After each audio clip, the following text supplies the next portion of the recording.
Welcome to the story of Bully Two-Face.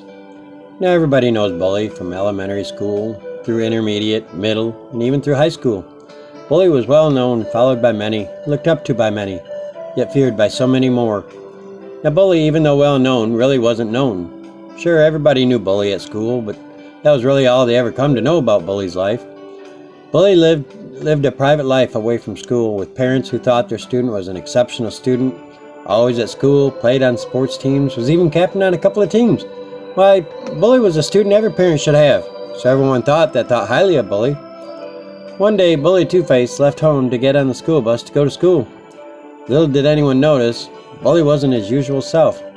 Sure, Bully was being ugly towards other kids, making nasty remarks to some, calling others names, asking one what they were looking at as the student looked up with shoulders cringing, not daring to say a single word for fear of being hit on the head. Eventually, Bully got to a seat and sat down and was quiet the rest of the way to school. Upon getting to school, after all the other students had left the bus driver stopped Bully and, looking straight in the eyes, asked, "Is everything okay with you today? I noticed you were much quieter than normal and you're walking with a limp you didn't have the other day. Is everything at home okay?" Well, Bully Two-Face was never one to speak out to adults, and this time was no different. Bully kept quiet, but there was a glimpse of a tear forming in Bully's eyes, ones that were thought to be held back. Bully asked the driver to be released to get to class on time, and the bus driver said, "Sure." So Bully started getting off the bus. As Bully's last foot hit the bottom step, the driver spoke out. "Bully, if you ever need someone to talk to, I'm here for you. Don't be afraid." After a little rough start to the day, Bully's attitude started changing, becoming meaner and uglier as the hours and days passed on. Now Bully was not wanting to let those who followed down.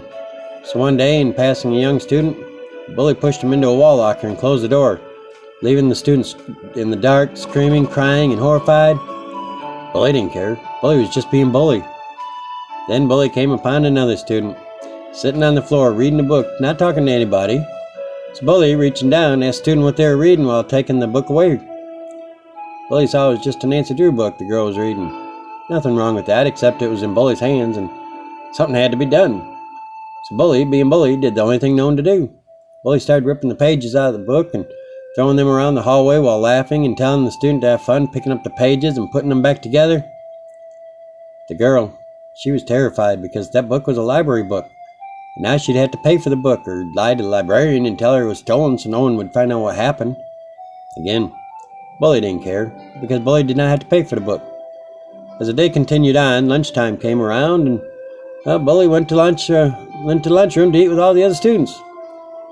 But in passing a student who was eating really slow, Bully, being Bully, pushed the student's tray of food off onto the floor.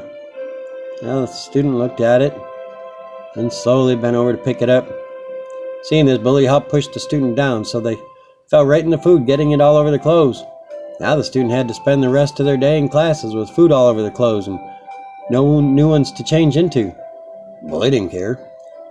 After eating, Bully left the lunchroom, and while passing his student in the hallway, Bully for no reason punched his student in the arm, making the student scream in pain, which only made Bully laugh out loud at them. Bully didn't care. As the day started coming to an end, Bully headed for his bus to go home, but a student was about to get on the bus at that time. So Bully, being Bully, grabbed the student and jerked him back by the collar, which caused the student to fall backwards, hitting their head on the cement. Bully just went and got on the bus, never looking back, never caring about anybody.